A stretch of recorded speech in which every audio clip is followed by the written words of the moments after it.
driver meeting going on. We're going to head that way right now. The track, this is the world famous barn right here. You've seen roadkill in different video games.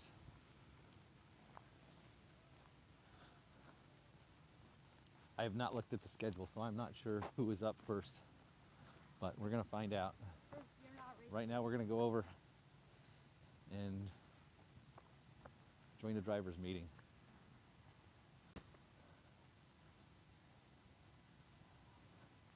So this is, I don't know how many years I've been here.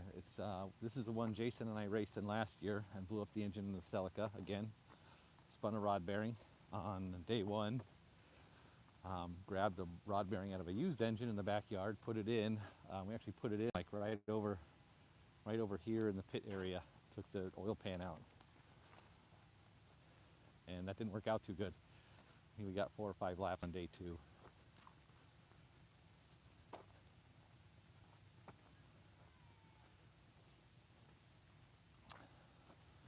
So we're running all-wheel drive cars over here.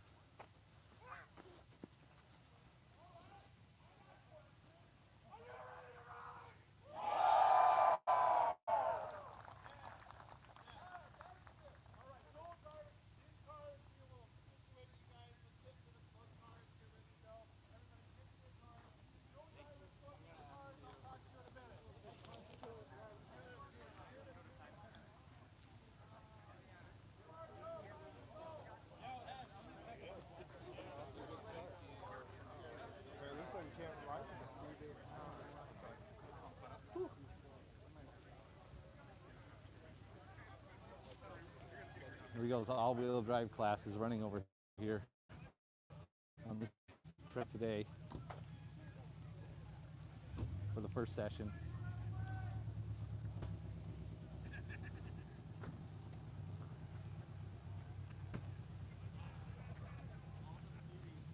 Should be a fun day. It's actually, I don't know if you can tell, it's very cool and overcast today. Normally it's very hot. It's hot and dry. So I'm wondering if that's going to affect a lot of the team setups. Normally they're prepared for a really dry track. It's actually supposed to rain later on this afternoon too. So this is always fun, watching the first car to go out on the track. A fresh track's usually, it can be a little bit better. It can be a little bit worse too, depending on a lot of things.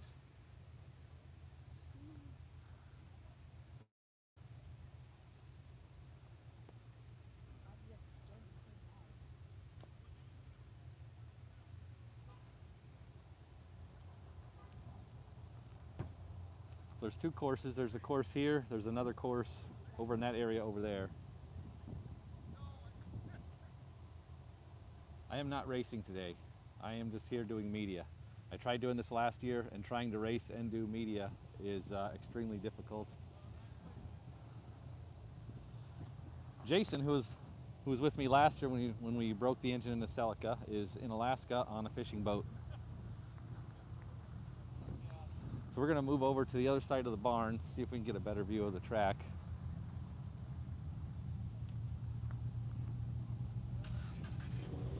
And then I've got my cameraman here, Brandon.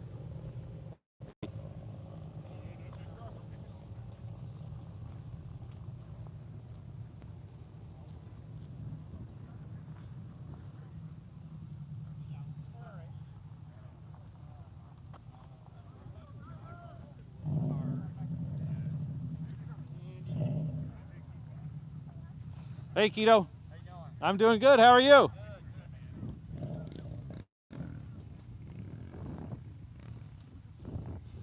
That guy on the bike there, that's Keto. That's one of the owners and founders of Rallycross, or of Northwest Rally Association, I mean.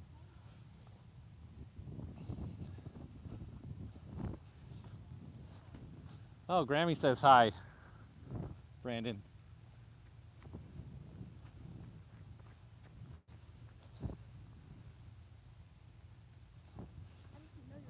So there's the smokestack at Dirtfish too. There's another famous icon. This is how it is, a lot of walking. So at least it's kind of cool and overcast today. Normally it's hot and dry. The track dries out.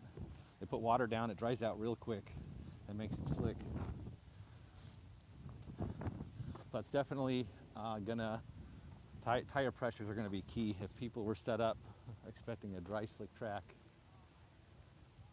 and now it's gonna be a little more moist, it's gonna cause the drivers to change setups a little bit. I'm wondering if it's gonna change driving styles as well as people adjust. Here's another modified front-wheel drive car. That's the class we would have run in with the Celica.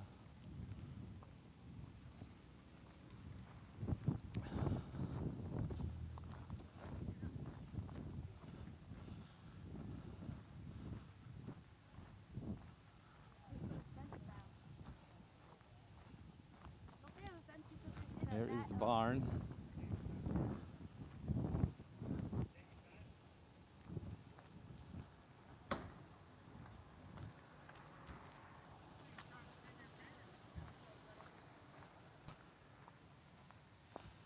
All right, so we're gonna try to get over here somewhere.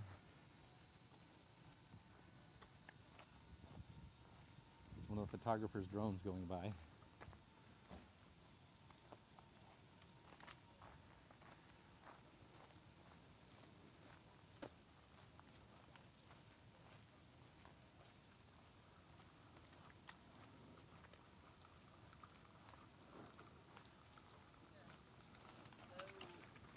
There's these blackberries everywhere in the Pacific Northwest. I have these all over my house too. These are like a weed. They just grow everywhere. But it's a good mid-race snack over here. There's a whole bunch of them.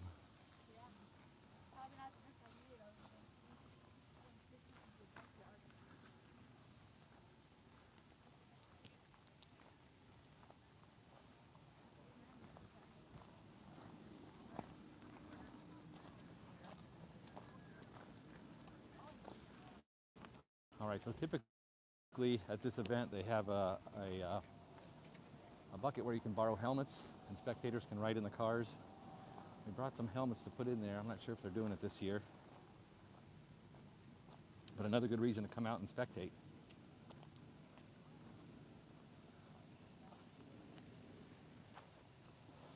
Get a free ride along on the track.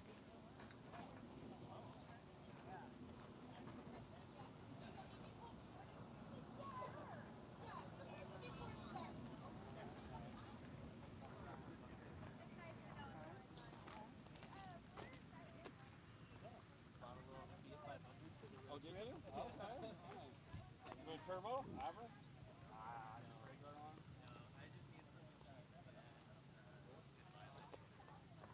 Didn't quite get here early enough to walk the track this morning. But look, you can see some of the wet spots. Now normally it's warm, so a lot of that dries out real quick.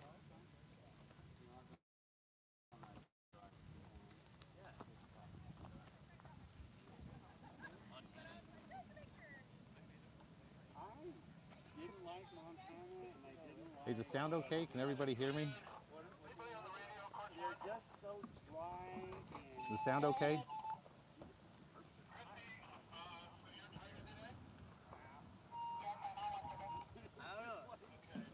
don't know. I like seeing the mountains change and grow. I had on one trip I bought my sister a car when she got married the first time. We drove it to New York City.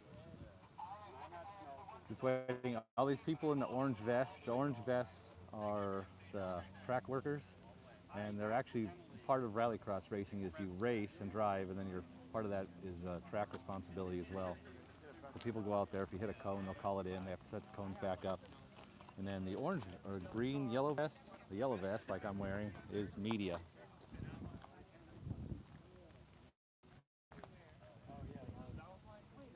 See, there's another guy right out here. You can set up, take pictures.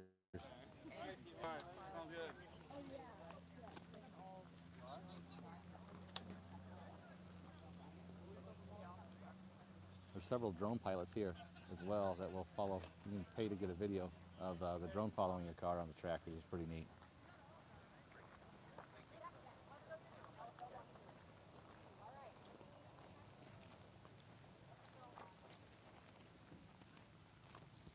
Can you bring up the live and just check the sound? Yeah.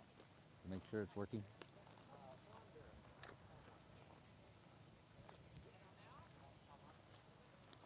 Yeah, there is a drone.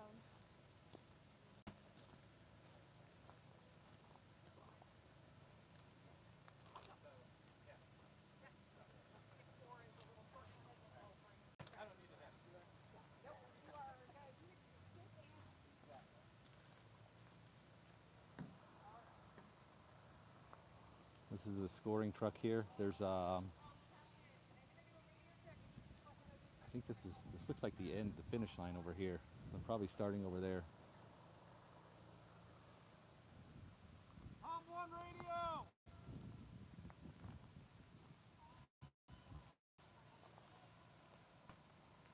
We're going through doing a radio check.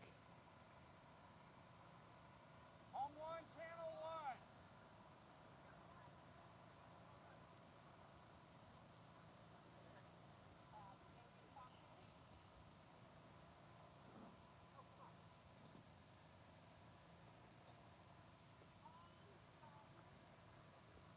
A couple of these corners are interesting. Like some of these ones, like over in this area here, there's actually like big blocks of concrete under some of this. So you'll see that start to come out as the race cars go over it, and it makes that corner slick, just sort of in the middle of the turn. And then this corner over here, over in this area over here, that tends to be soft. There's usually a hole that opens up over there, so you got to watch out for it. And there's it'll pull out rocks. The cars will go over that, especially the all-wheel drive cars. They'll pull out rocks out of the ground. So typically by the end of the event, they'll move that corner a little bit. This straightaway here right ahead of us, you can get some good speed on here, but then usually you're doing a 180 at the end of it. I did not get here early enough to walk the track. I'm sorry for that, but maybe tomorrow.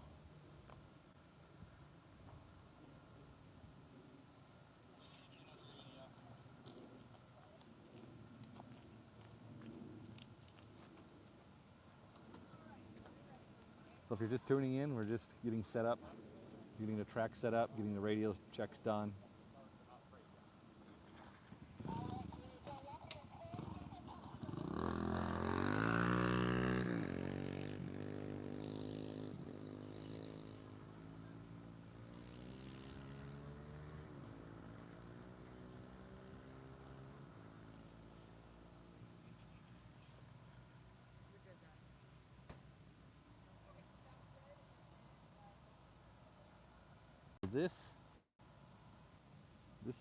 These buildings over here, I think that used to be a different lumber yard, but it looks like it's part of Dirtfish now. Or maybe it was before and there was another company there, I'm not sure, but it looks like there's storage over there now. Since this big barn was, I believe this was condemned, so you can no longer use it or go in there. You can see the roof starting to collapse.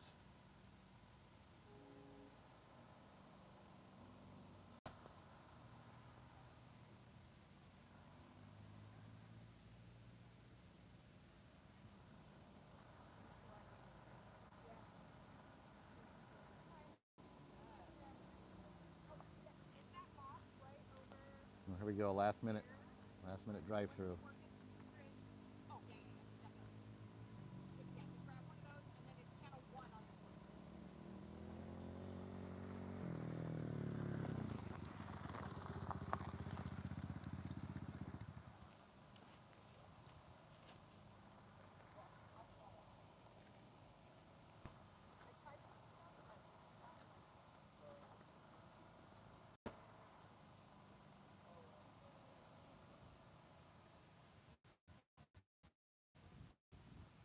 Still just waiting to go live.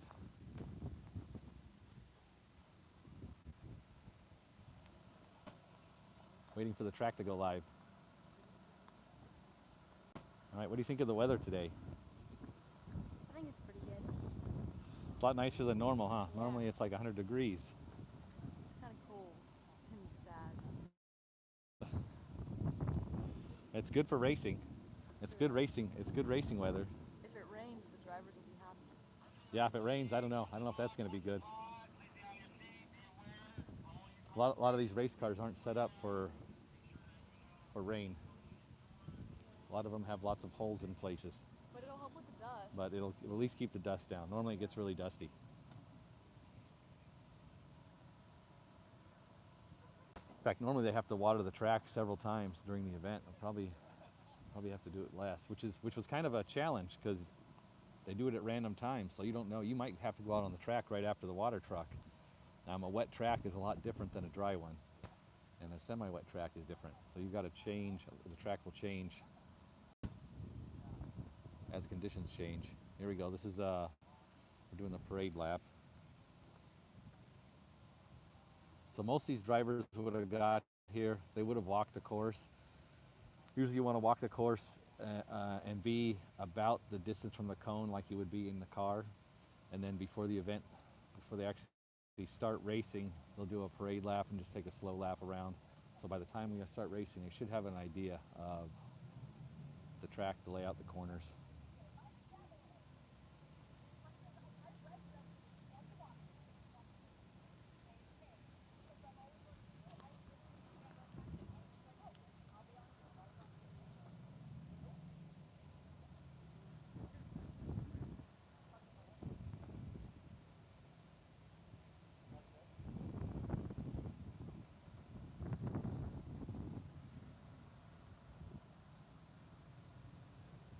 And then same thing, we have this blue Subaru probably going out on track first. Unless that's a dual driver. So being the first one out on track sometimes is an advantage. The track is groomed, it's prepped, it's good, you get a lot more grip. Sometimes it's a disadvantage too. Sometimes you get a groove wearing in, it's a little bit better.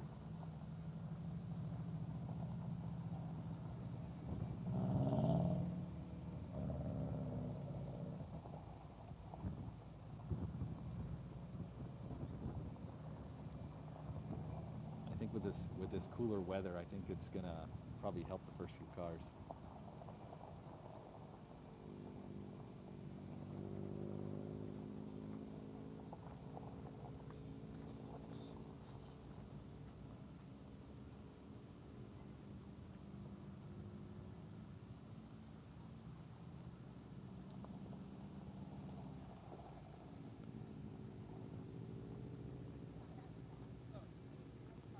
Oh, there's a tight corner there. The tight 180 back there.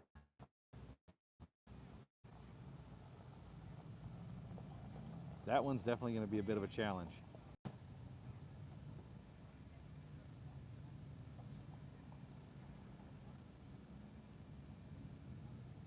Some of these bigger cars are going to have to swing that wide probably.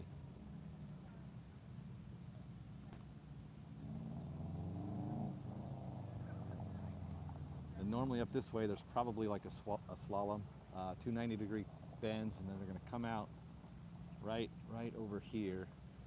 This is a very fast tarmac straightaway, and there's typically like a 90-degree corner at the end of it. So you've really got to be on. You really got to be on it. Watch your braking and make sure you don't blow that corner.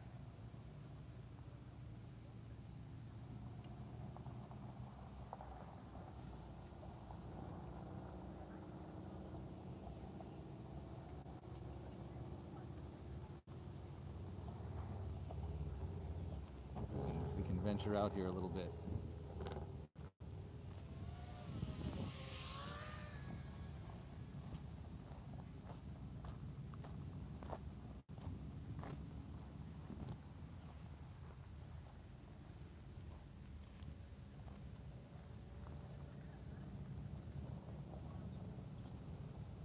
Yeah, that is a tight corner over there.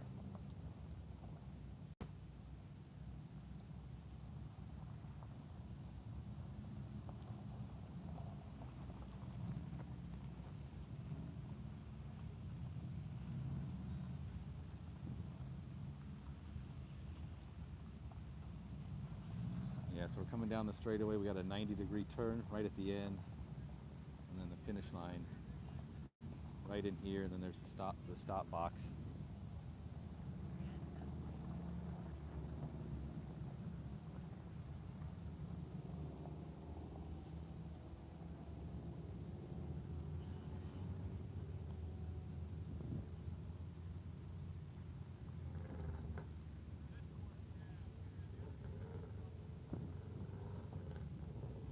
see these cars, they have numbers on them. Each car has a number, and then it's got the series that it races in or the division. Let me see if I can find one that's pretty clear. So 448 PA, that's going to be prepared all-wheel drive.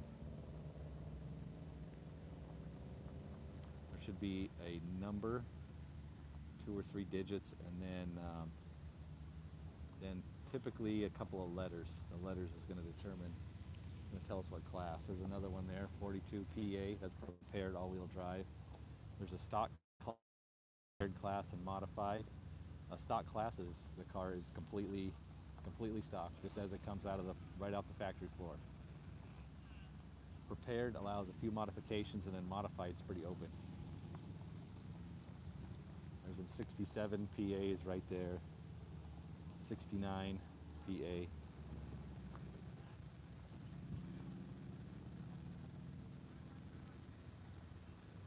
So doing a parade lap.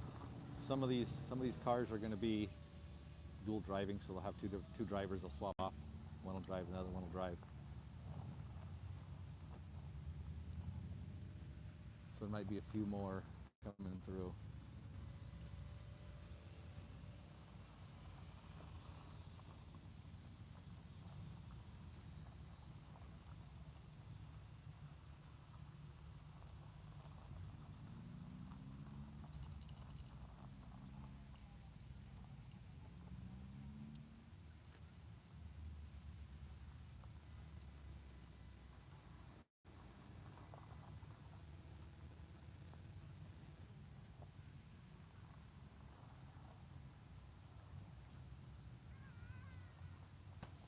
You've got different cones out here too that mark the track. You've got cones that are standing up. That marks the outside of the track. If you hit one of those, it's a penalty. You've got the ones laying down. It's no penalty, but it marks the corner to let the driver know you need to turn here. You've got cones with one standing up and one laying down. Let's see if I can get a good shot of one of those. Okay, so you're supposed to pass on the opposite side of the cone of the one laying down.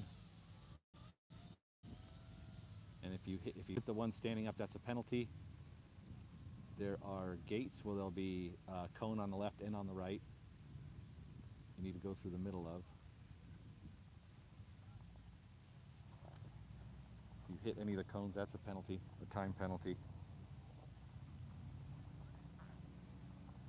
You go, all these cars are going to be dual drivers. So you've got two people driving them.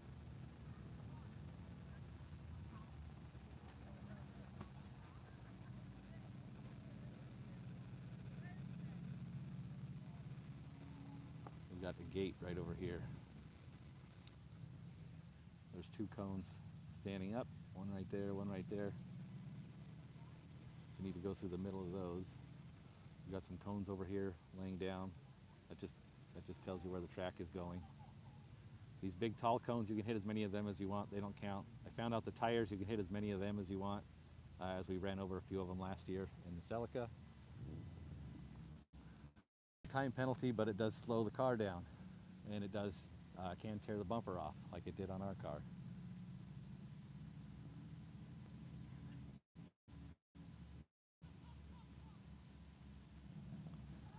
Right in here, you've got a slalom. If you look at the cones, there's one standing up and one laying down. So you've got to go around the left side of one and the right side of the other.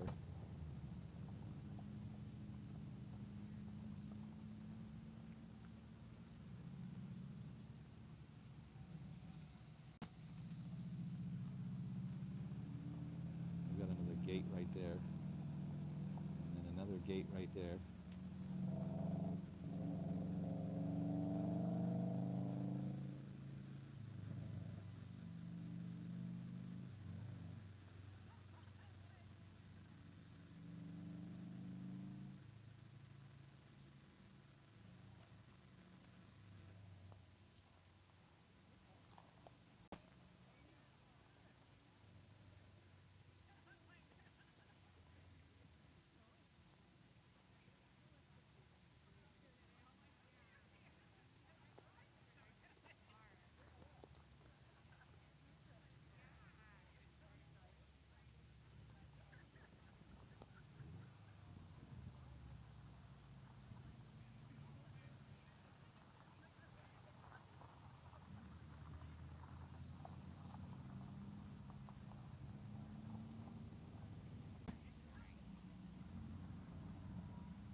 Okay, so this is the timing truck.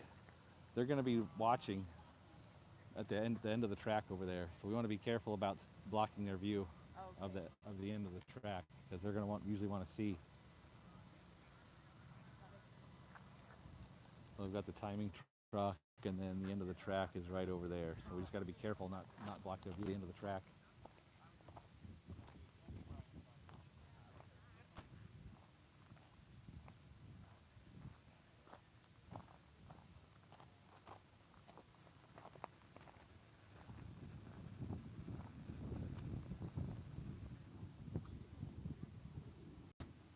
And here we go.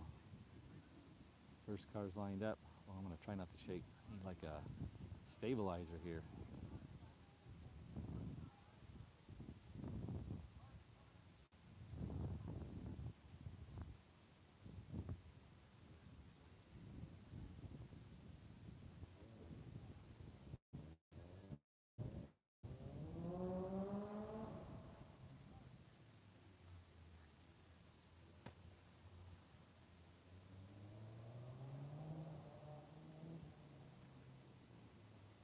Here's the first run.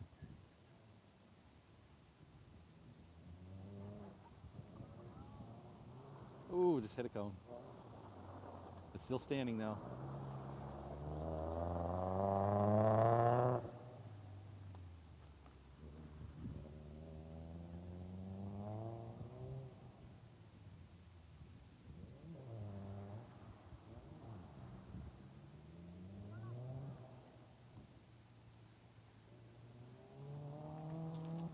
Oh, this is going to be interesting, this tight corner here.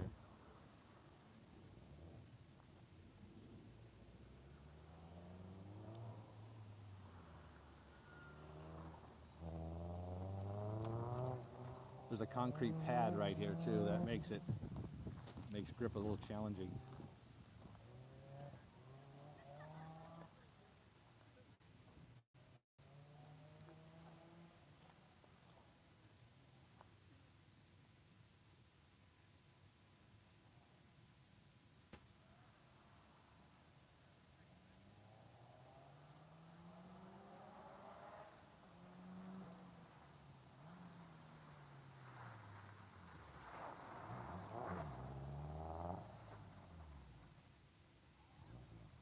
That is a short stop box there.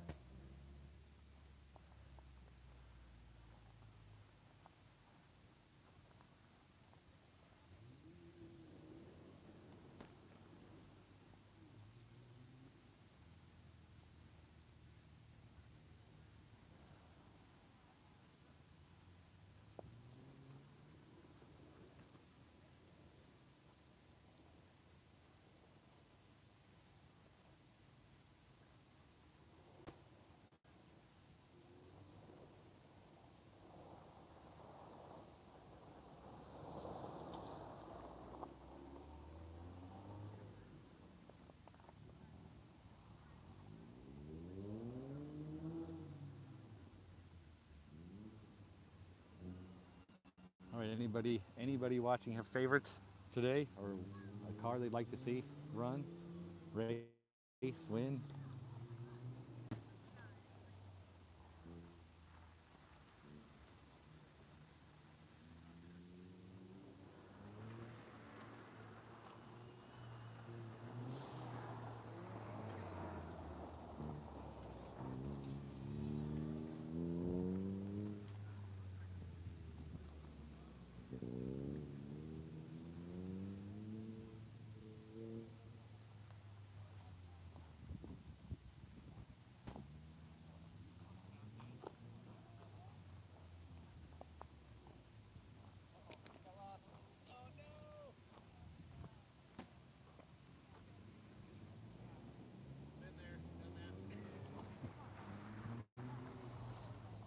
Well, what do you think about this weather?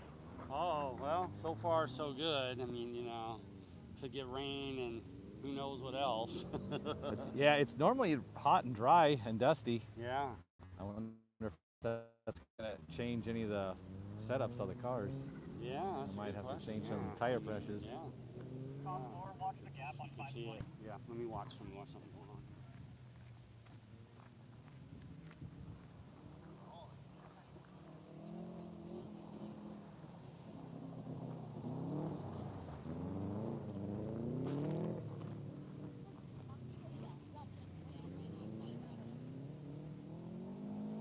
had a car kind of get lost on the track, so it closed the gap between the cars. So Hidio's going to go over there and make sure we're all safe.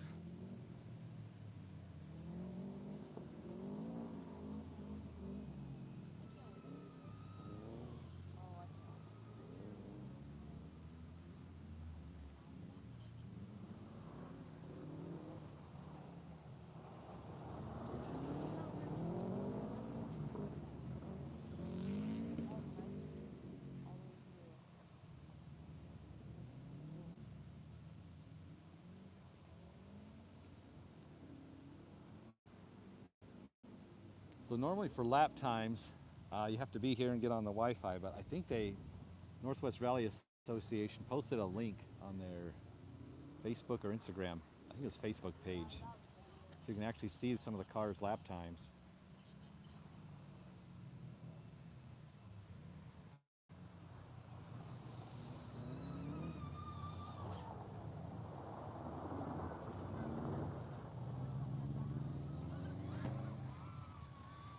This corner is super interesting to watch how everyone does it.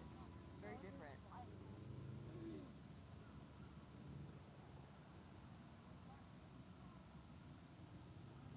And you can see some of these guys starting to get faster now.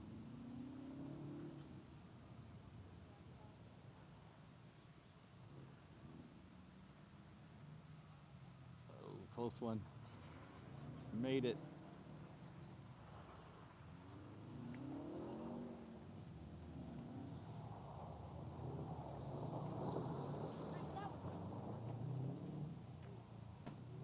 Oh, there we go. That's knocked over a cone.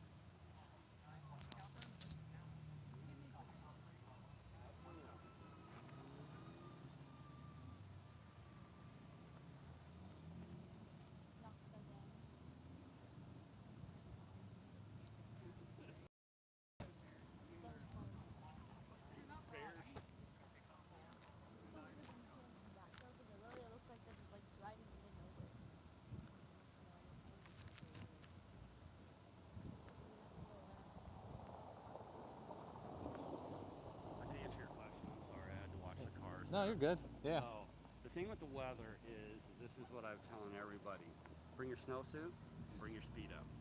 Yeah. 'Cause we don't know what we're gonna get, right? I like that answer. That's good.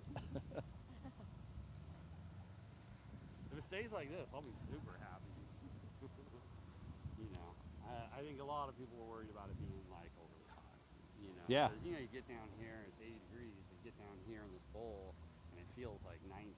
You know, so Yeah. you know, yeah. So, It dries out quick though too when it's hot, and then they run the water truck Yeah. several times. Yeah. It takes a little bit longer. yeah, yes, it does.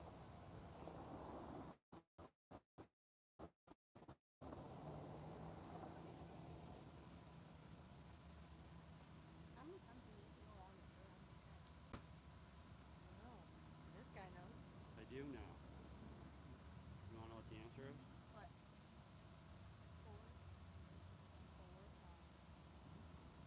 To get 4 chances at the course, all the times add up. We don't throw anything away, and then whoever ends up with the lowest time at the end wins. Right? And then you get penalties if you hit cones or if you go to the wrong side of it. And that adds to itself. Four is pretty good. Now you get four laps on each day.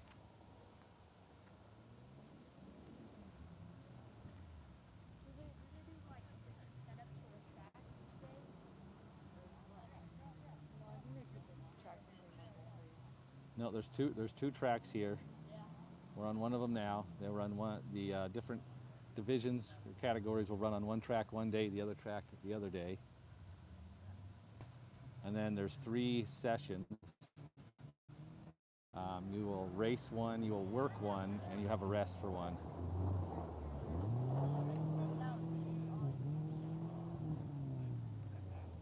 And we got some dust already.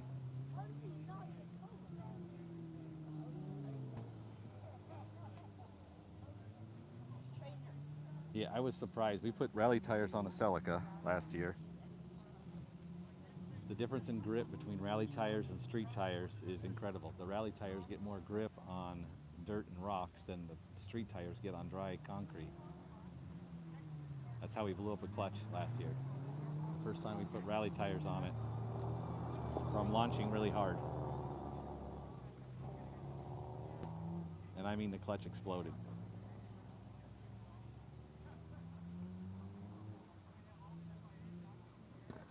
So this is what the course workers do. You knock over a cone, they've got to run out there and put the cone back up.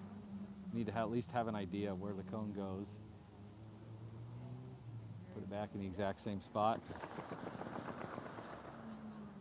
Oh, here we go. This Audi's moving pretty good.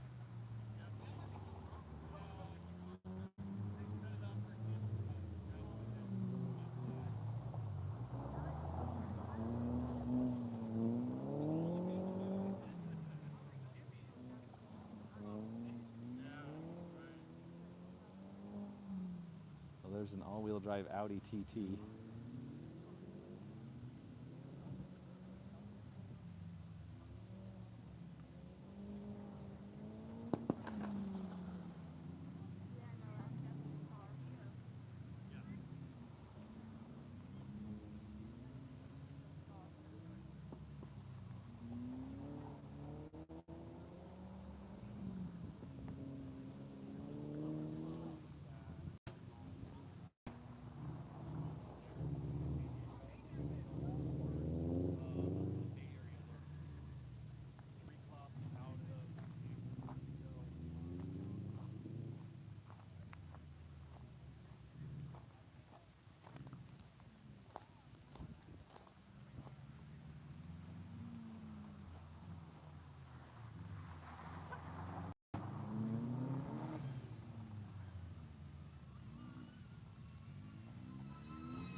Yeah, sounds good. Is modified front-wheel drive running on this track or the other one? Today? Today.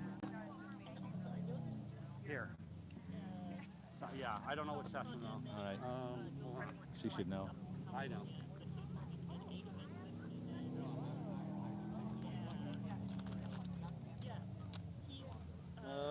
Modified front-wheel drive is the second group.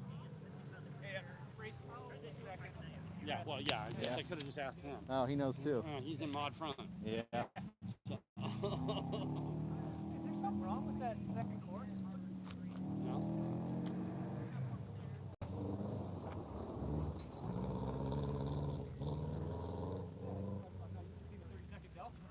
Yeah, it could be. Yeah, right?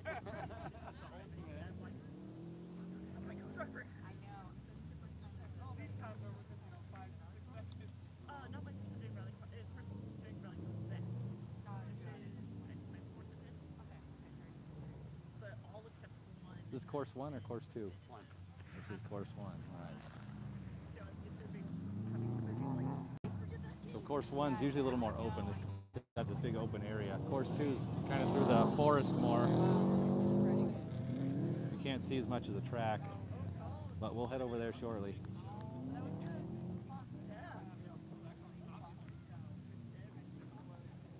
it's working. It's working. Yeah, another cone down.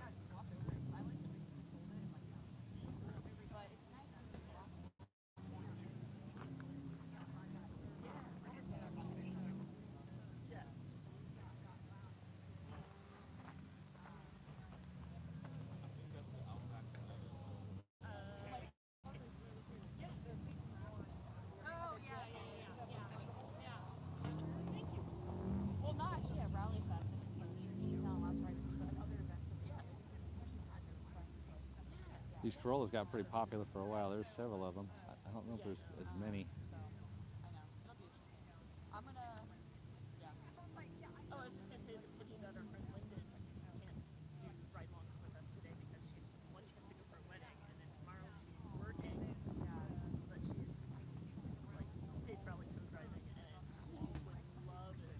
Yeah, that sucks. Well, she can probably just call me. No, I think she. I also think she's probably already hopping into. Okay. Yeah, she'll get a chance. She has to learn the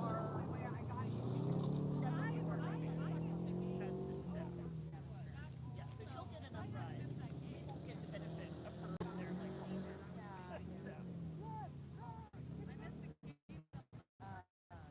Yeah, I have some friends sitting down today, coming up beside me, and my friend yeah, my friend Teresa just come on.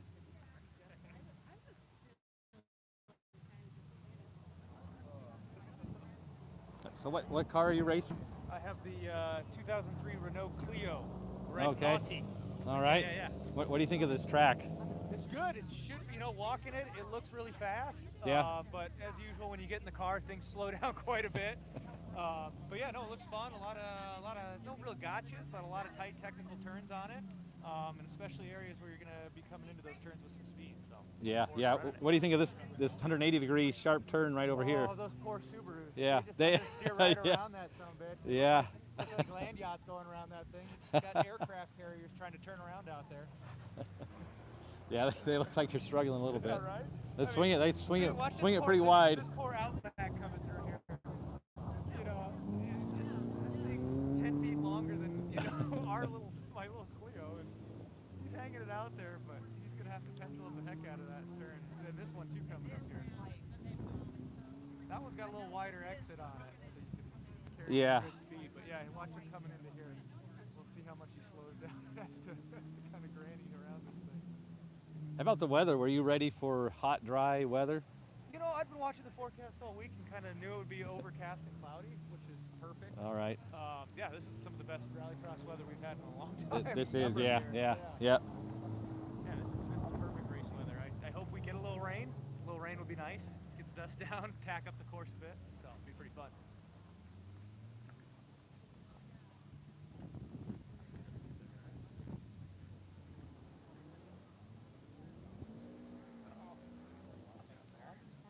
Yeah, a lot of these newer cars have the ABS and the traction control and all the electronics. He's got the active yaw control or whatever. That the, makes it torque- hard. Torque vectoring. Yeah, that makes it a little harder to slide. Oh, there we go. Yeah. Oh, we got one. Got one. Yeah. It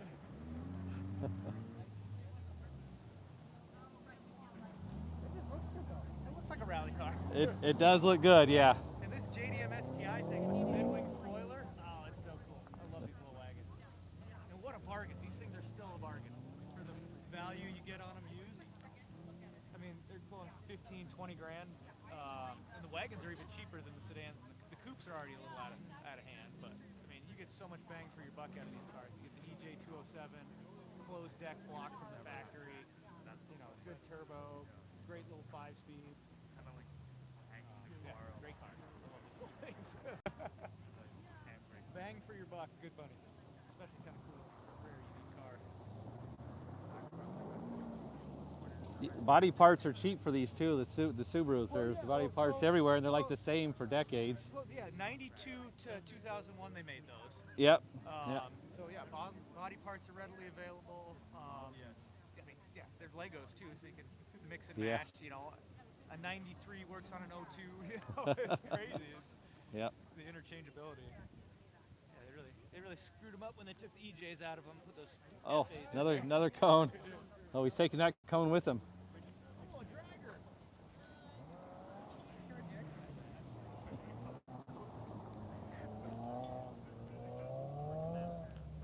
So these course workers got to run out there and put that cone back before the next car comes through. Oh, we had to run it way back there.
interested in seeing how this Focus is going to do. An all-wheel drive Focus.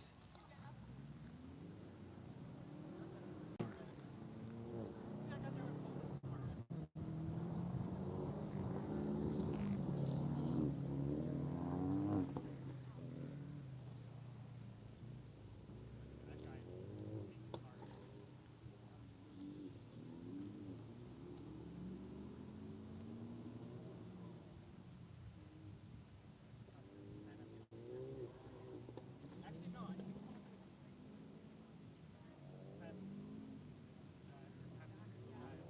Yeah, shorter wheelbase takes that cone pretty good. That turn.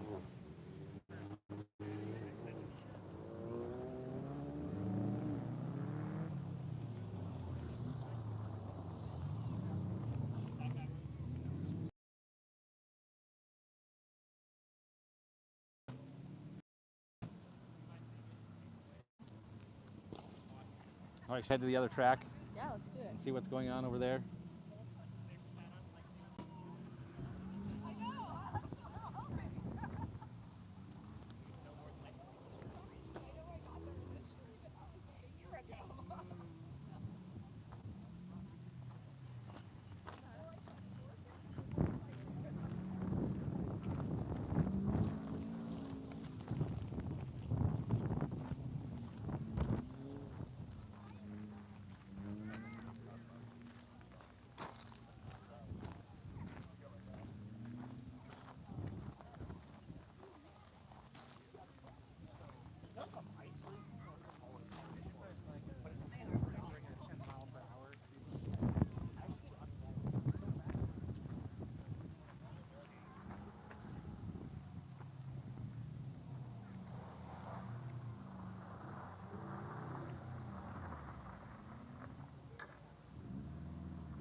This building over here, there's a Dirtfish Rally School right over there. They've got, they actually do rally classes here. You can rent cars and they'll show you how to slide the cars around. Weight control of the cars.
Ooh.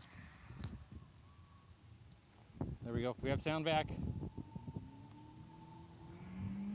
Thanks, Kevin. I unplugged my headphones since I wasn't getting anything, but maybe this is not gonna, my adapter's not gonna work without the headphones plugged in. This is the stop box over here. Again, a quick, sharp 90-degree corner in the stop box. Yeah, Dirtfish has names for a lot of these sections too. And there is a start right there.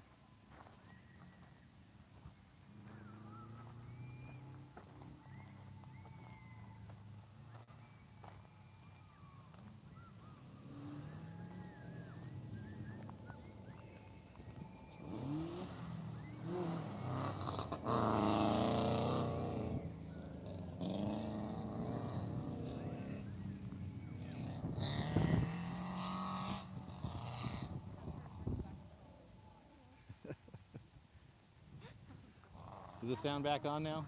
Yeah. All right. Loot Mob, what's up?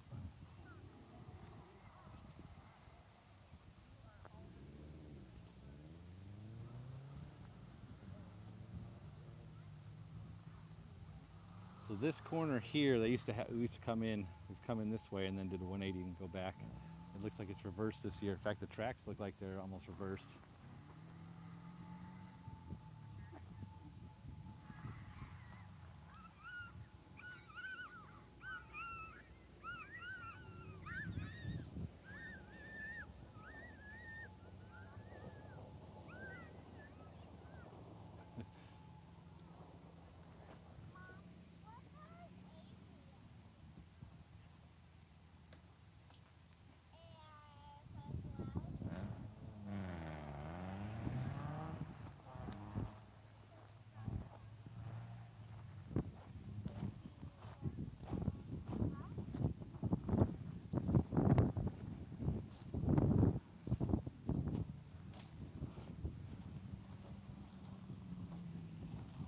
Well, this guy's coming in pretty quick.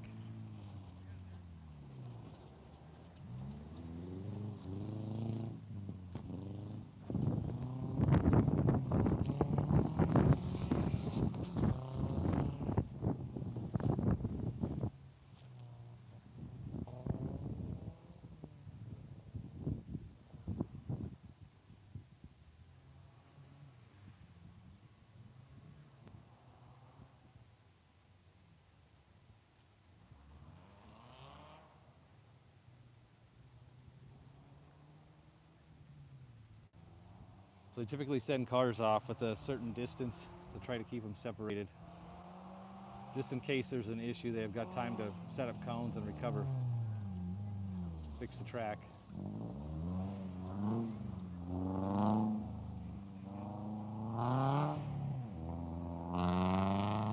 Yeah, you can see this all-wheel drive cars really tear up these 180-degree turns. You've got a U-turn here, but it's already getting soft. That just makes it harder and harder for the cars to pivot around the corner. You've really got to be aggressive with these corners, trying to get the car to turn. Or swing it wider, although usually it kicks a lot of the dirt out to the outside of the corner, so usually it's softer. This is Rallycross Fest 2026. This is the biggest Rallycross event in the universe as far as the most competitors. I believe it said 220 competitors this year across two classes or two courses.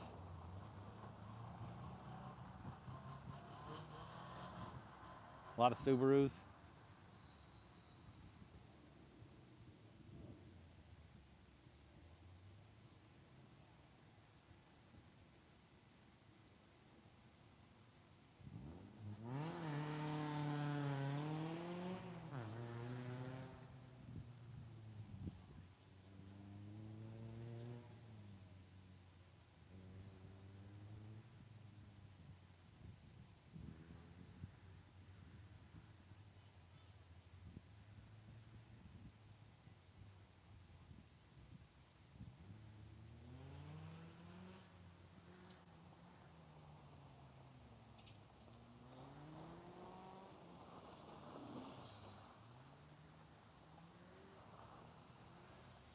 there's a corner right over here on the other side of these big trees. It's a corner called the bunker. I don't know if they're using it this year, but that one's a lot of fun. There's a big concrete pad there, so you go from dirt, usually make a right-hand turn onto a concrete pad, or left, depending on which way you're hitting it. You're going from dirt onto a concrete pad, back onto dirt, and it's usually a big sweeping corner. So the way the car slides and moves changes as you go from dirt onto concrete, back onto dirt.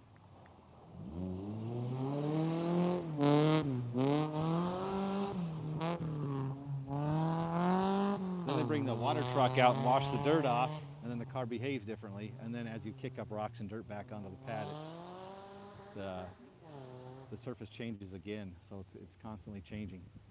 It makes it a challenge, but it's a lot of fun too. Oh, hit a cone. There you go. So that's a time penalty every time you hit a cone.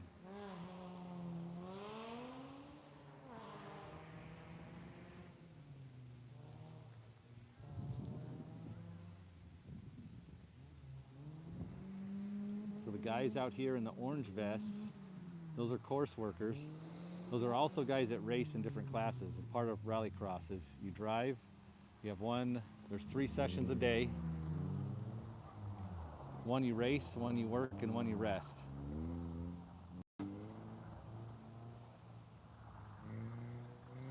So these guys in orange vests are actually drivers as well. They're out here working the course. Their job is to set the cones back up if they get knocked over.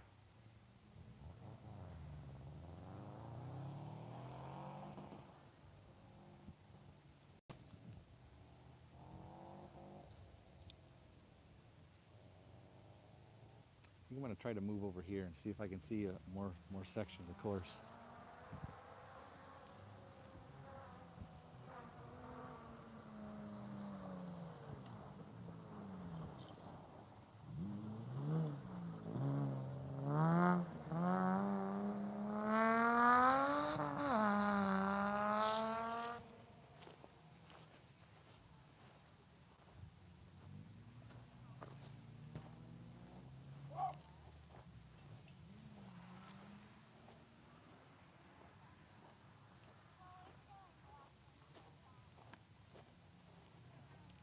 Actually, let's go this way.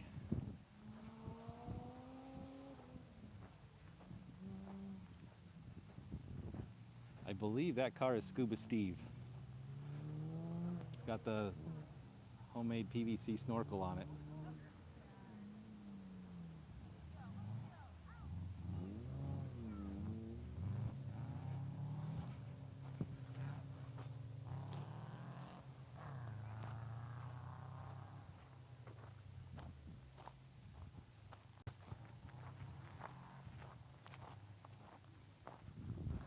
And I gotta be careful here because I'm not sure where the track goes.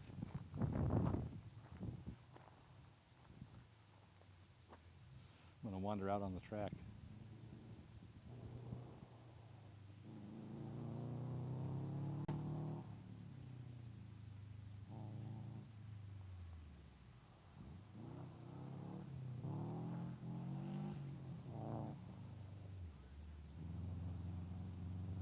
It's more fun to do it, Kevin, than to watch.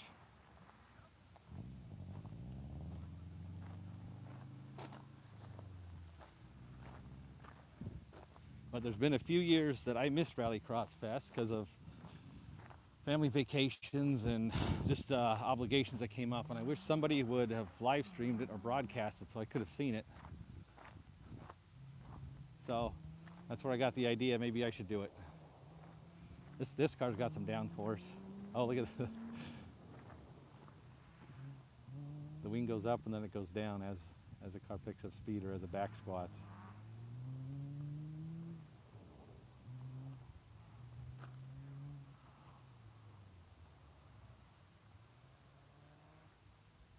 Oh, that's cool.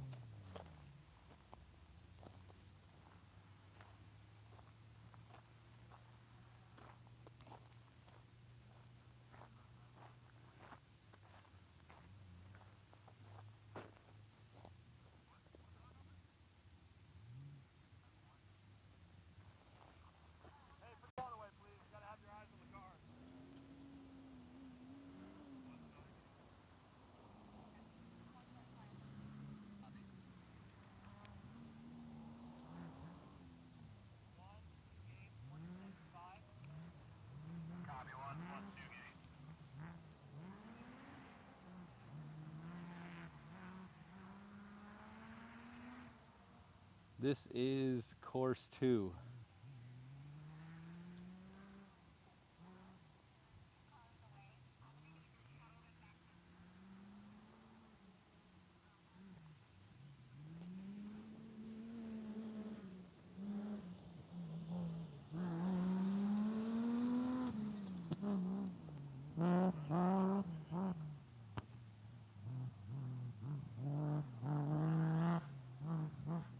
Oh, hit a tire. No penalty there though. You can hit all the tires you want.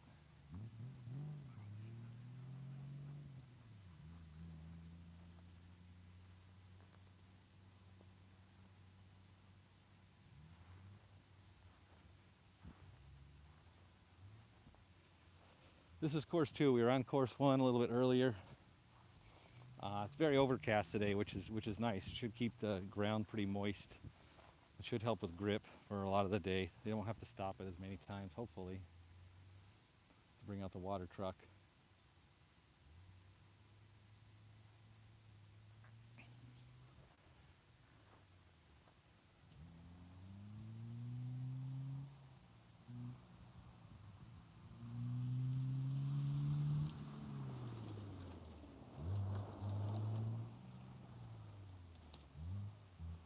And that's what it looks like when you hit a cone.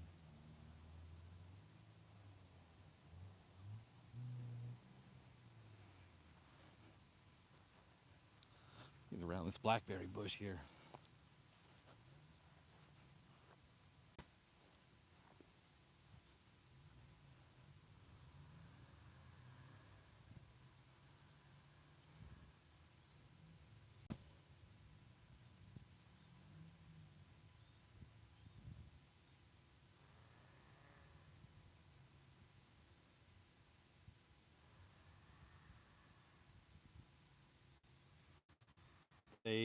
They changed the penalty for hitting cones. There's a maximum number of cones you can hit before you are no longer allowed to race for the weekend. Your race is done. So I think it's like 10 cones for the weekend, something like that.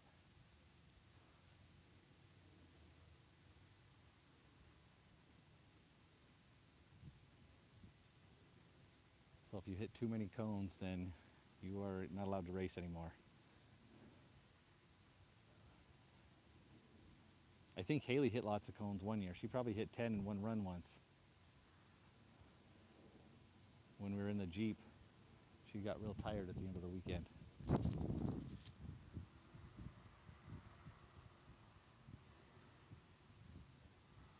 You can see in actually several of the videos. This straight right here is the one where we did a slalom at one of the practice events on some of my older videos.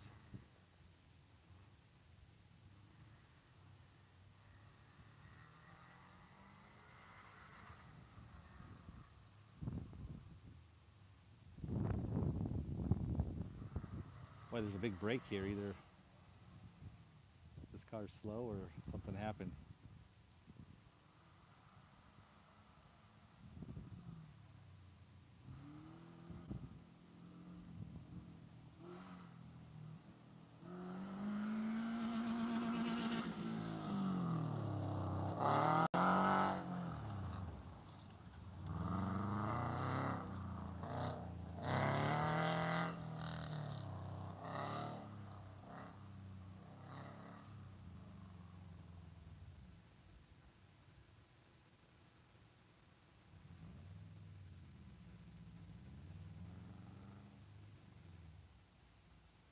So each of these sections on the track have a name. There's a calm, I don't know if you can see it, but there's a calm section. I can't see it where I'm at. I don't know if that's COM 5 or COM 6 over there, but each section has course workers that go to that section to work. So you're assigned a section to work in, or you might be assigned to work the front gate, or you might be assigned to hand out vests, or you might be assigned to take people's names and check them off the list. There's a list that you got to check in so they know if you're out on the course, working the course. That's part of Rallycross racing, is working the course for one set.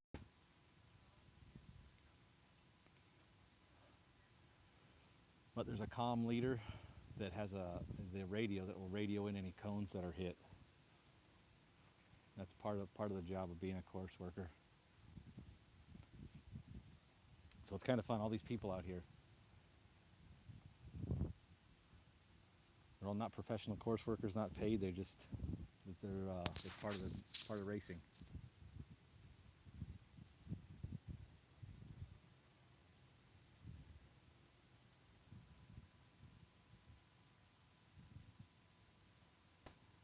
So one thing you'll see this weekend too, there's a wide variety of cars. There's fully prepared race cars.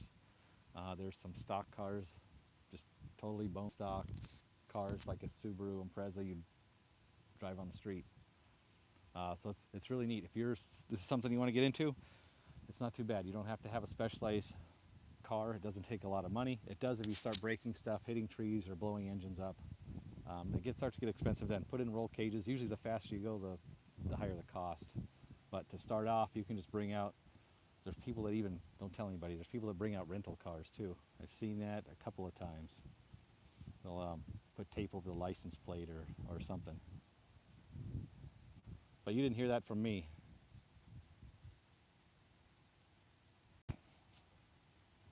I'm sure they got all the insurances.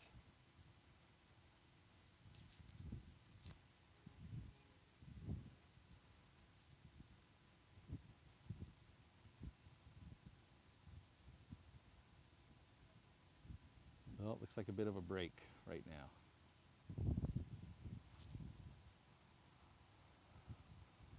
So that usually means they might be checking the course, there might be a car broken on the course, or they might just be taking a break.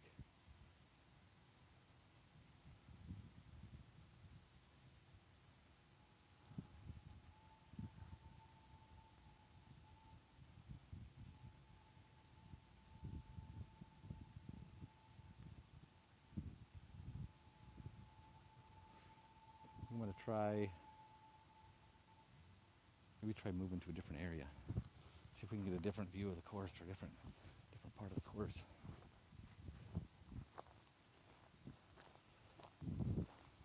This is what a lot of is what's here. Tall grass. Usually if you're standing on tall grass, you're pretty safe. One thing you have to be wary of as a course worker, and media too, is you don't want to be standing on the outside of a lot of these corners. If a car's going to go off, that's where it's going to go off, is to the outside of the corner.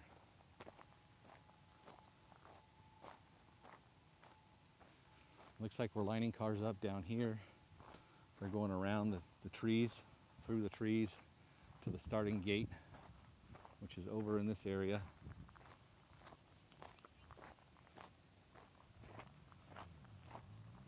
Now they have safety barriers for the spectators. If you have media privileges, you get to go in a few different areas.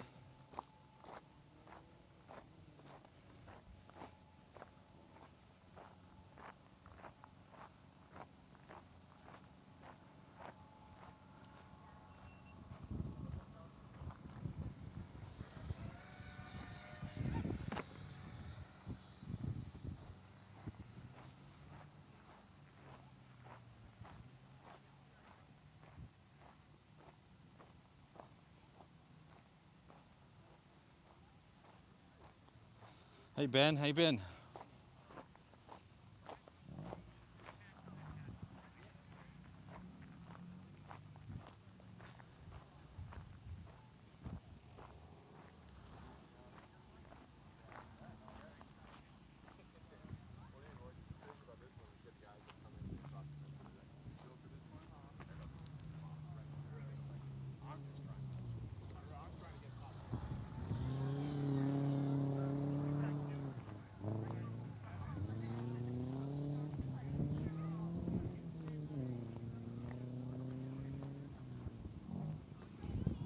I'm good. How are you, boss? Good to see you too.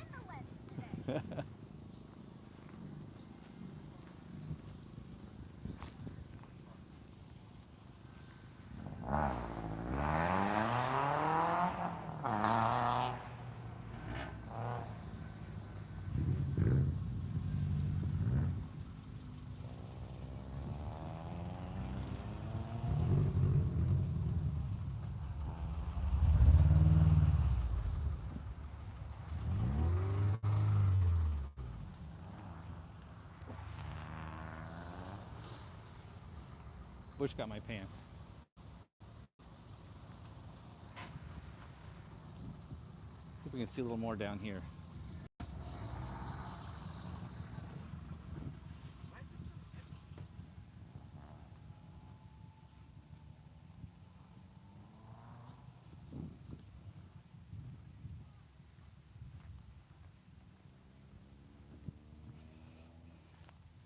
Yeah, it's been a very long time, Ben. I'm doing good. I don't think I'm gonna swim across that. This is good actually. I think the last couple of years this bush here was 6-7 feet tall. You couldn't see over it, if I remember right. And this one over here was really tall too. You couldn't see over it. So it made this driveway here just like a tunnel almost, with no top on it. It was so tight. In fact, I didn't even know there was like a ditch there with water.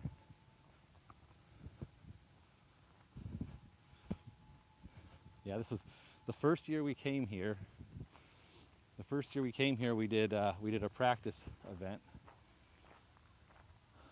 and the last part of the practice event was doing a real short course right in here, a practice day. And I was here with Shelby. She was driving the Celica. I taught her to drive a manual transmission a couple days before the event, and she hit a tire barrier over here. She ran over a tire in the Celica and ripped the plastic rocker piece off. And she pulled in around over here and parked over here and was crying because she's hit a tire. And it was so funny and awesome at the same time.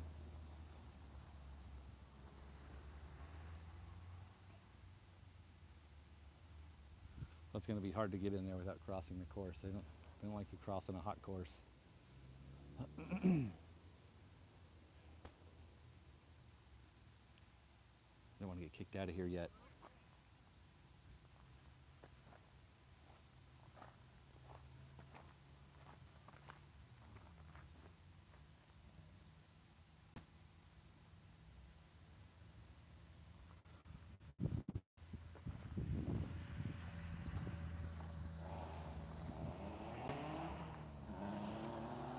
Oh, it's going to climb up on this tire wall, but I'm going to end up falling off.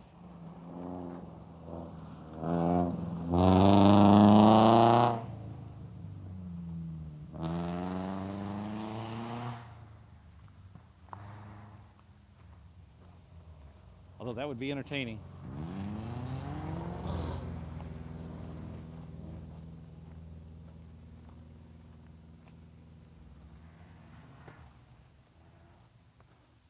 See if I can go around to the other side to get more of this section here.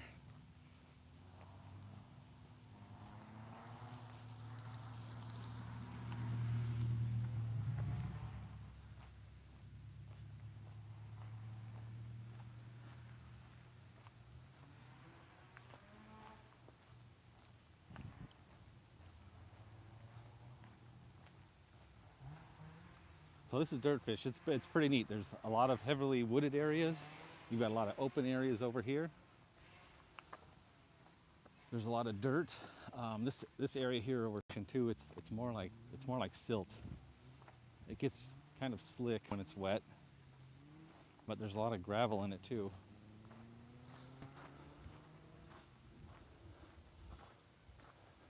It all makes it more challenging. Kind of fun. Oh, this area is closed.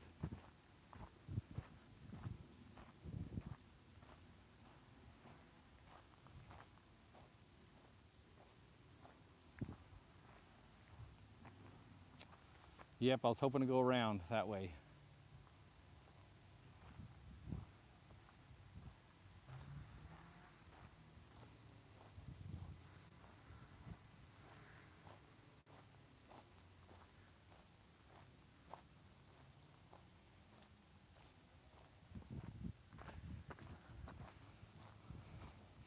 There's a lot of Subarus here, but it looks like both tracks, it's all-wheel drive cars going first, so that's mostly Subarus anyway.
Hey, can I interview you guys?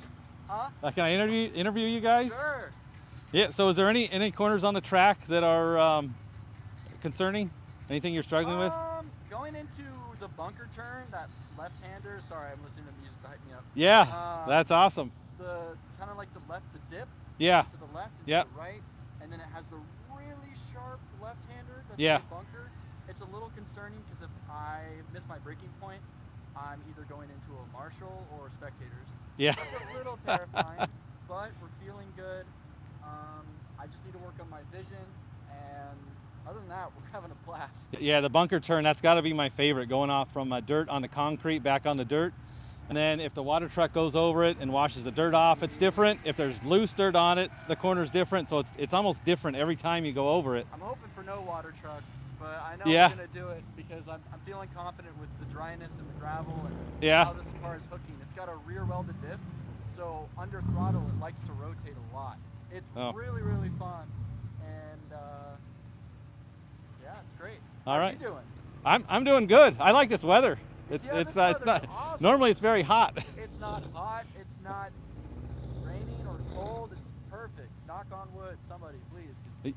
Don't change it. I actually bought a phone cooler thinking, because the last time I tried to do this, my phone kept shutting off because it was overheating. So I don't even need it this year.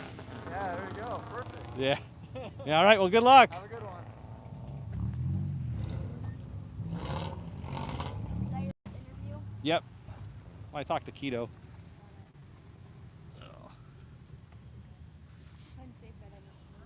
You want to hold that?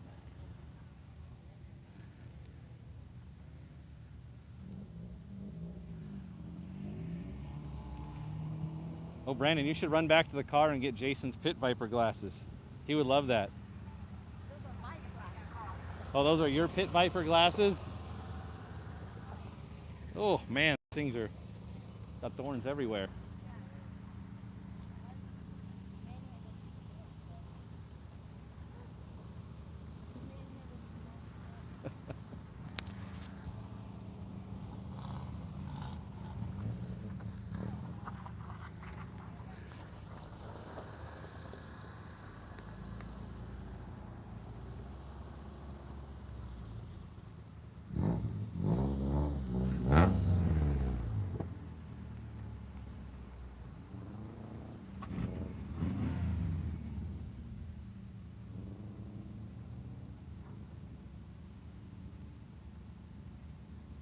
What's up, One? One's on here. How you been, huh?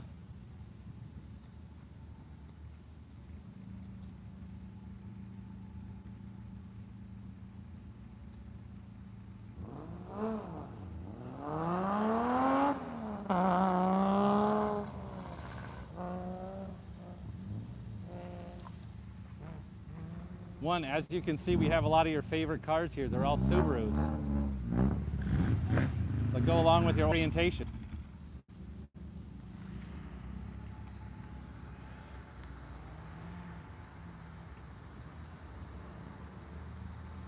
How do you think the Land Rover is going to do?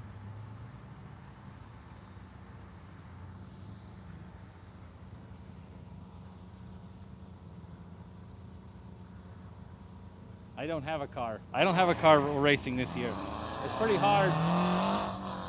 It's very difficult to try and race and live stream. We tried doing that last year. It got hot too. The phone would overheat. There's a lot of sections here where I don't have good service. So I'm just live streaming this year. This is number 1 of 3 sessions. One session, one session the driver races, one they rest, and one they coursework. So we are session 1 right now still. There's about a half-hour break between sessions. Each car gets 4 laps of the track. Each lap has a time. The times are added up. Every time you hit a cone, there's a penalty. If you miss a gate, or a gate is 2 cones side by side. If you miss one, that's a time penalty.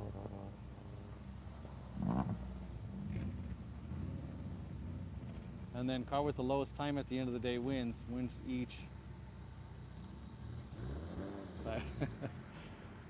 Wins each category, each class. And A lot of these are going to be all-wheel drive, the MANA. That's going to be modified all-wheel drive, naturally aspirated. So these are going to be non-turbo cars.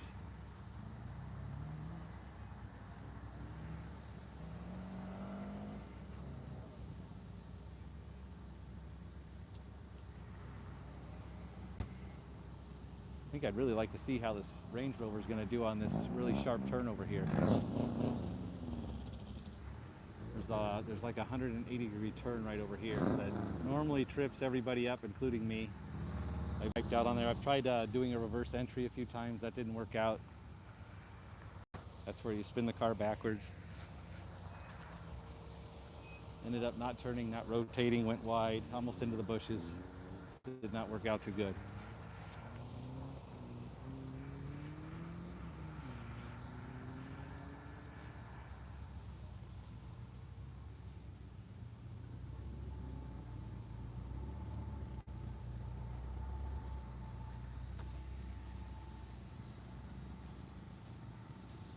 There's some downforce there.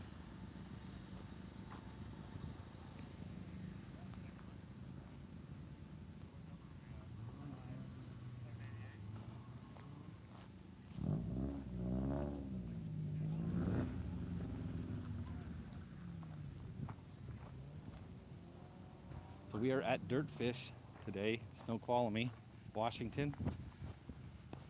World famous Dirtfish. It's in lots of video games. Roadkill was here with their Charger.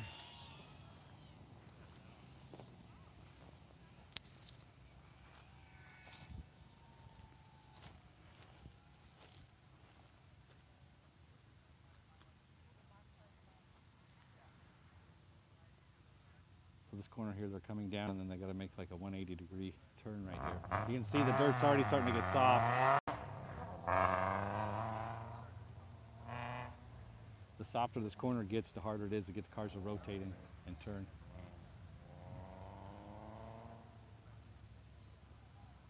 Nope, no, I don't think there's any noise restrictions here at all. Not at this place. A lot of these Subarus are loud. Which doesn't mean fast.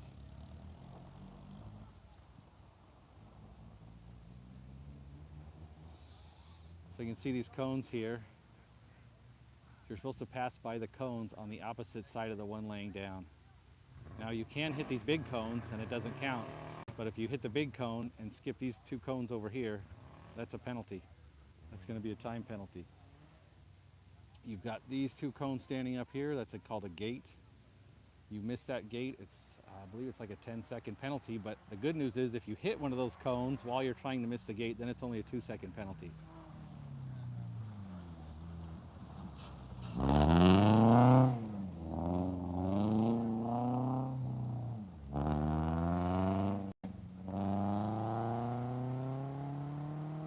can see this is kind of a technical spot. You've got the sharp turn here, and then there's these two cones here you got to go around. And then there's looks like a slalom setup right after that. Yeah, there's two cones there. So you got to go to the right of one and to the left of the other. And those are pretty close together too. So the Subarus, a lot of the Subarus tend to push in the corners. The all-wheel drive causes them to push. So that is really tight for a Subaru to get through that.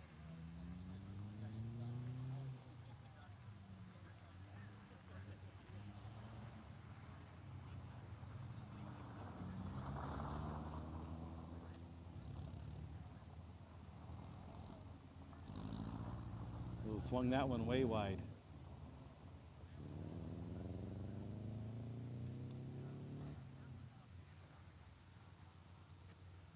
Oh, here we go. How do we think this guy's going to do? This Range Rover.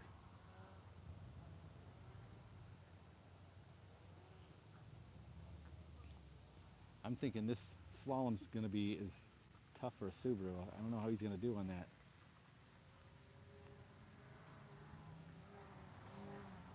Here's a Toyota.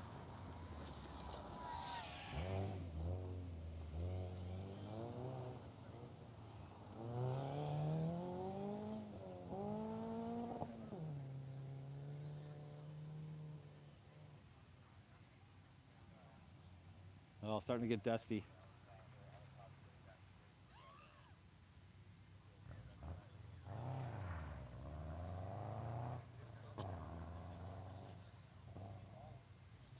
We are not racing this year. Normally it's Jason's turn to race this year, and he is up in Alaska on a fishing boat right now. In fact, if you look in the chat, the Carnage Automotive, that's Jason. But I tried doing a live stream. Oh, there we go.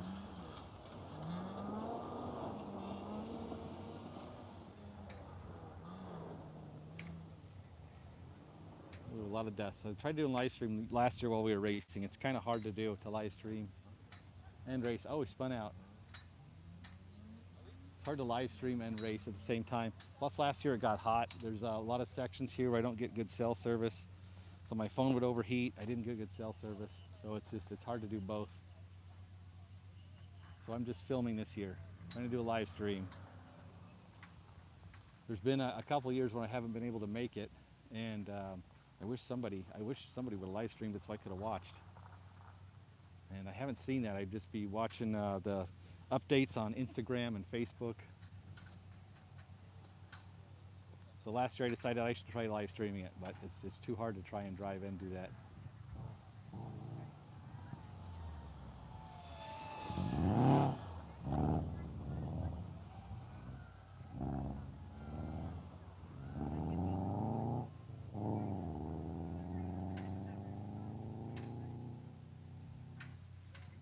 The Subaru wagons, the 4-doors, I think there's even a 2-door.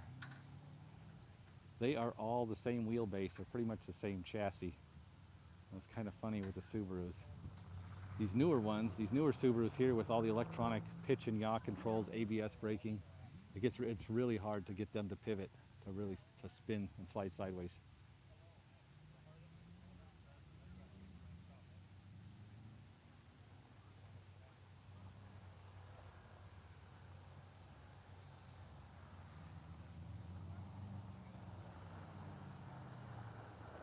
Oh, he's going to swing it way wide.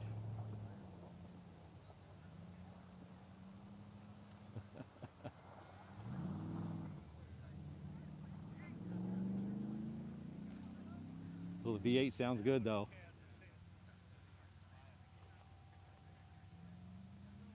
Most basic entry cars, you can run anything except for you can't run a convertible. It's got to have a solid roof. I think other than that, I'm trying to think, there's pickups that race. I think you can race anything as long as it's not a convertible.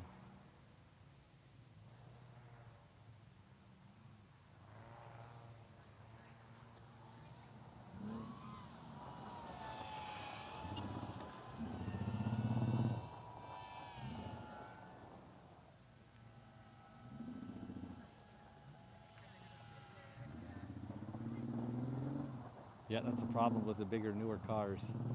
It's really tough to get them to pivot. And with the all-wheel drive system, they really push in the corners. The 29 T-Bucket's a convertible, so I can't race it here without a roof on it.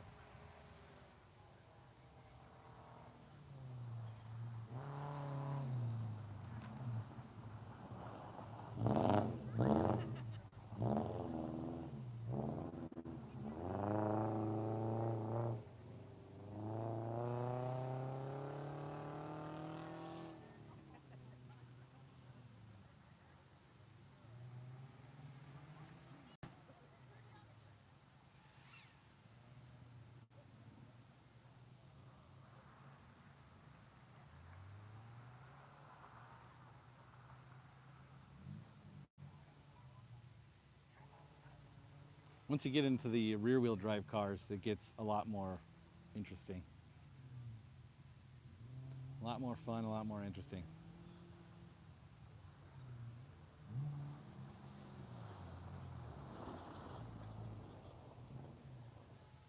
Oh, we got to back up.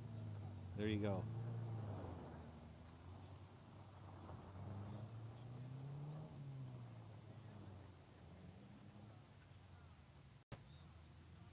The There's a lot of Subarus here, but the good thing about them is they're cheap. There's plenty of them around. Pretty much from the 90s to the, I think it's mid 2000s, they're the same. Chassis are real similar. Engines are similar. You got parts that'll bolt in from various years.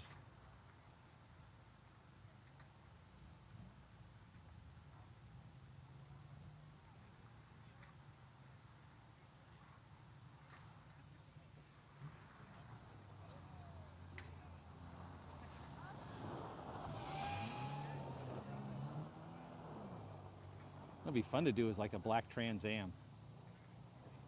A black 70, what is it, like 70, is it 78 Trans Am?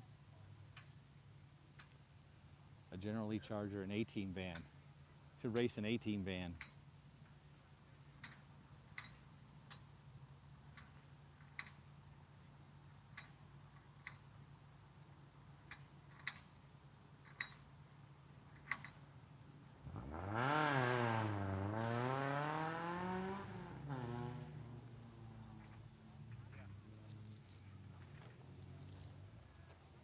I want to get closer to this turn, but the way these Subarus are coming in, trying to swing the back end one way and then swing it the other way.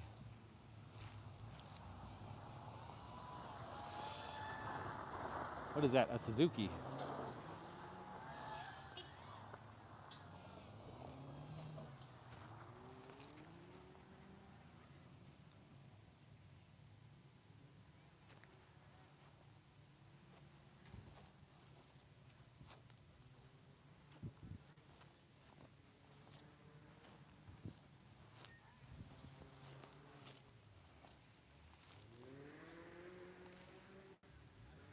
I'm gonna get sucked into these blackberry bushes here. They're already grabbing my pants.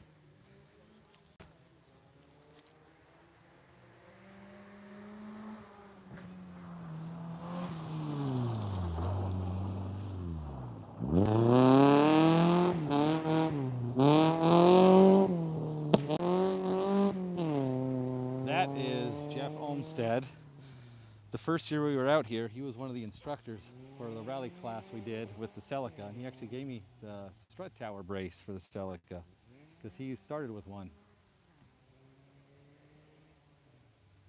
You can check him out on, I think he's on Instagram, Jeff Olmsted, Jeffrey Olmsted.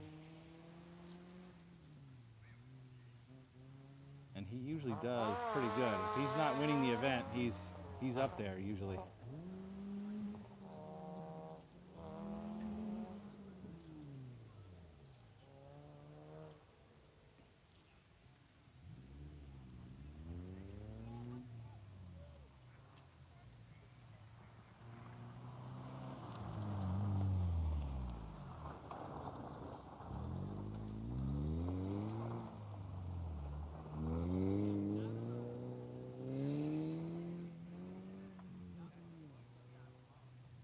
Hit a cone, so the course worker's got to go out there and put it back up.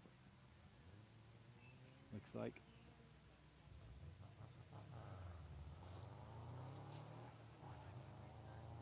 Ooh.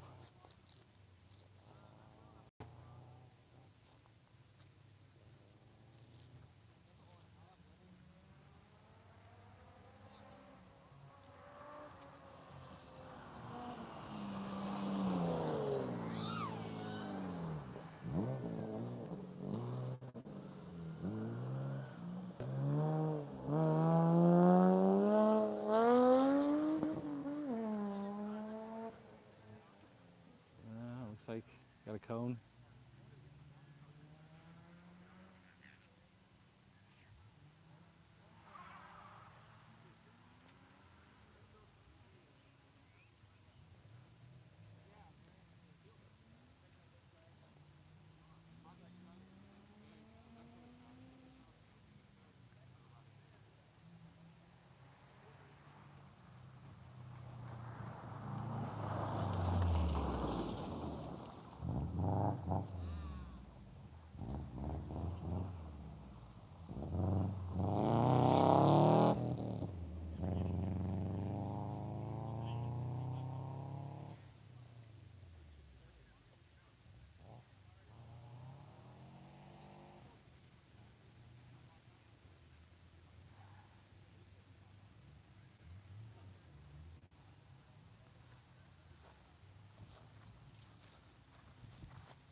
going to step back a little bit. I don't know about these Subaru guys.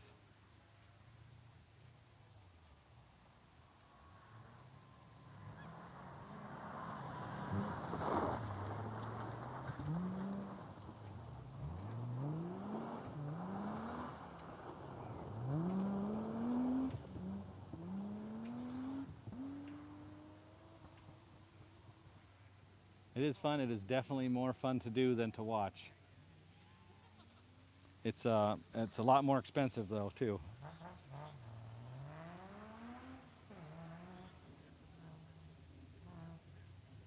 You have to sign up for this event. I think it's a couple months in advance.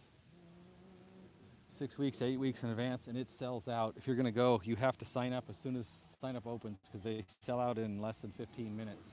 All the entry spots are taken. 220 competitors. And this is the largest Rallycross event in the world. That's what I'm gonna do. I'm gonna try to unplug my lapel mic and see, maybe you get a better sound. The car's going by. So let me know if the sound is better or not, or if it makes a difference. Should be able to hear more of the engines and less of me talking. Although we're talking about Subarus.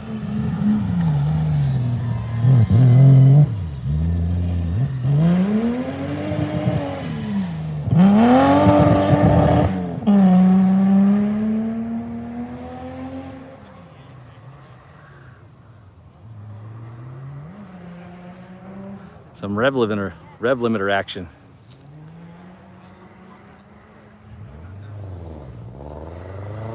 Hey, Dad, Yeah, we're gonna go eat lunch. okay.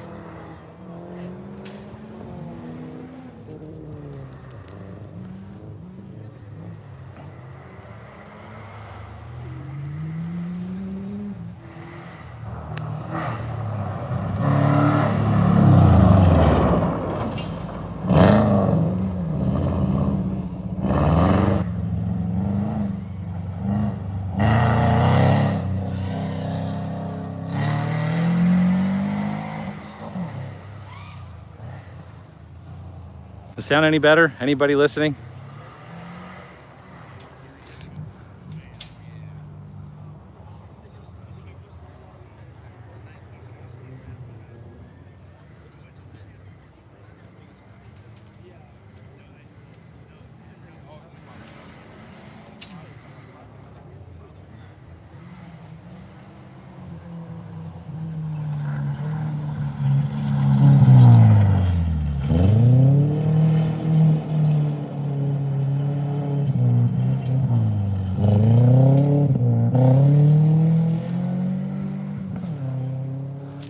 Thanks, Reed.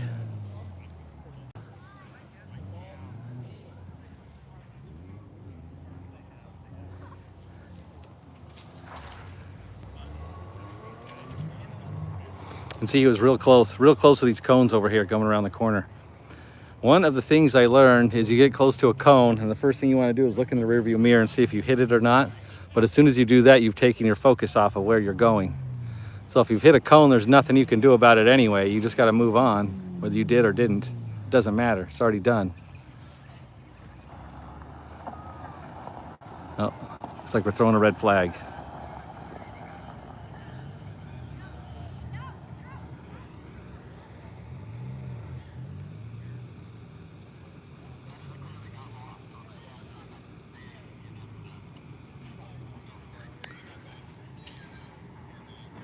Oh, I think this silver car, I don't think that's on the track.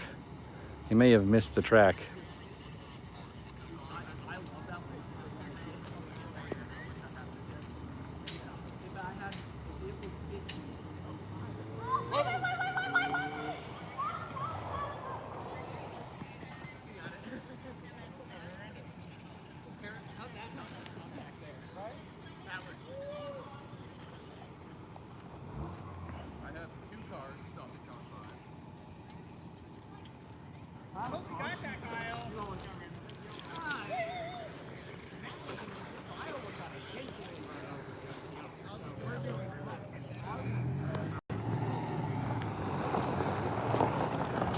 Oh, there's this car. There's another one that didn't see the red flag, so he's coming around the corner.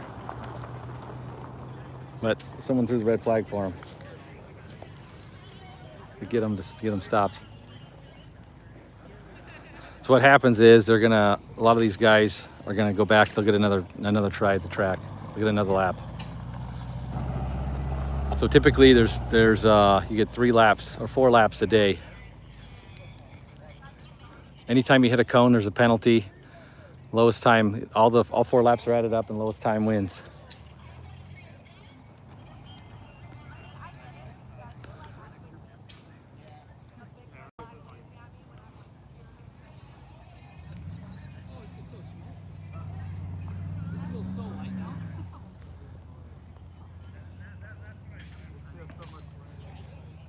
Well, that happened to us last year. Jason missed the course, went off the track, then tried climbing over a tire barrier and got the car stuck, and then backed up and ripped the front bumper off the Celica right after we did the body work and painted it. That's all a part of racing, though. It was fun.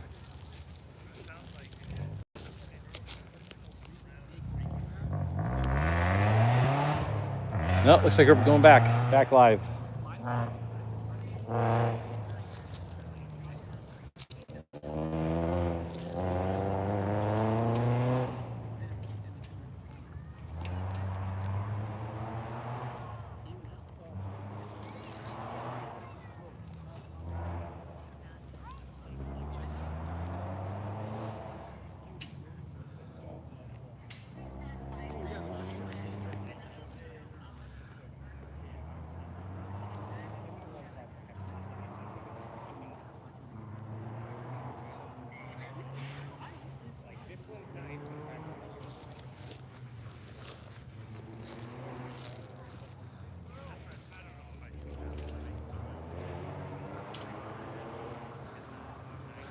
So 2 years ago over on course 1, they had a turn kind of like this, a 180.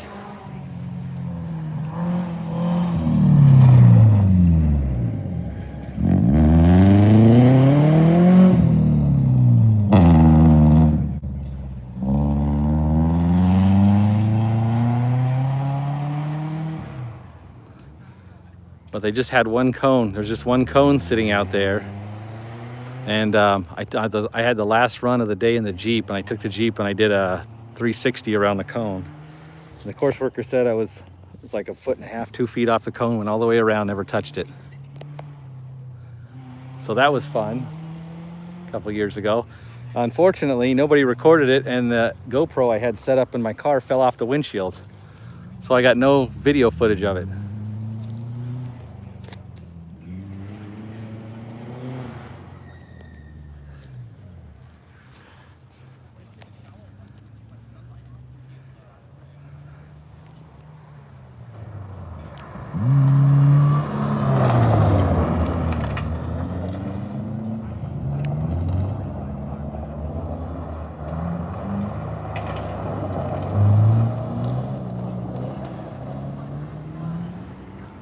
I can't tell if they hit a cone or not. There's too much dust. Nope, no cones down.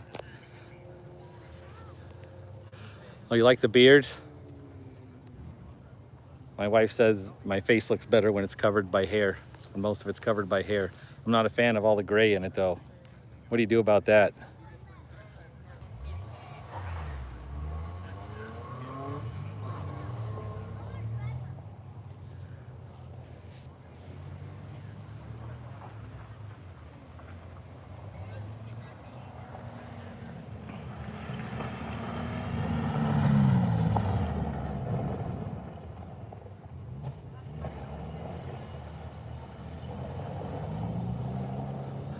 I'm gonna go for a few minutes.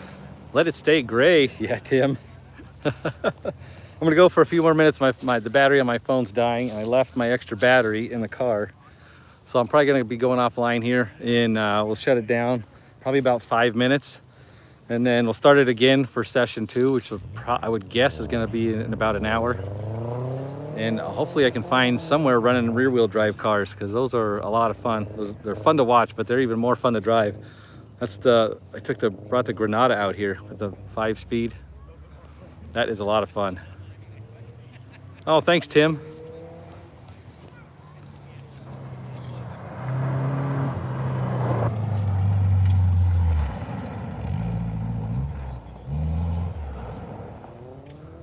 Whoops.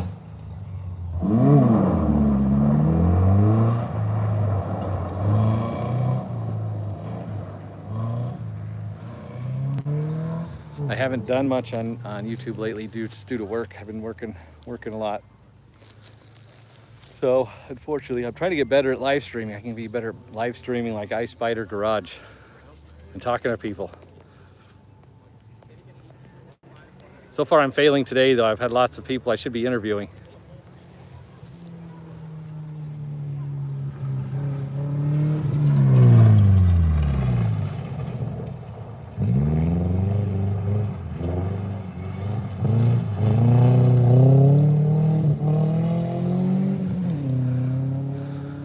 Oh, I thought for sure he's gonna take out these cones. Can't even see them. These 4 cones are still there. It's kind of how life is though. That's one of the lessons I learned from life. If you hit a cone or make a mistake, if you spend all your time thinking about it and looking in the rearview mirror, you lose focus on where you're going. Once you're at the end of your run, you get a minute to think about it and where you went wrong and what you're gonna do next time. That's the best time to do it. But when you're in the middle of trying to drive a car on a track, it's not the time to be looking in the rearview mirror because you're missing all the stuff that's coming, which usually means you're gonna miss the next cone or the next turn, which puts you in worse shape, which means you're gonna miss the next one.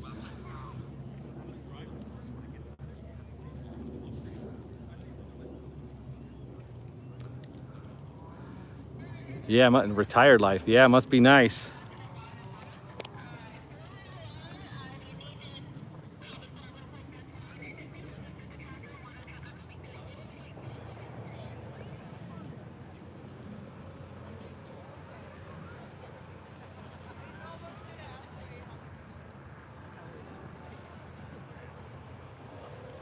Oh, there's no more cars in the ready line. That might be it.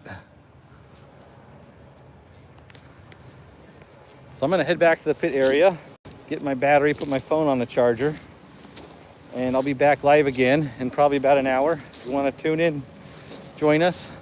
I don't know what track I'm gonna be at. Oh, they're bringing out the water truck. Look at that. That's gonna change the characteristics of the track. If not, I'll see you later. This is a 2-day event, so I will be here both days, on and off as I can. So, they're bringing out the tractor too. Can you see that? They're gonna fix some sections of the track. Anyways, we'll talk to you again soon.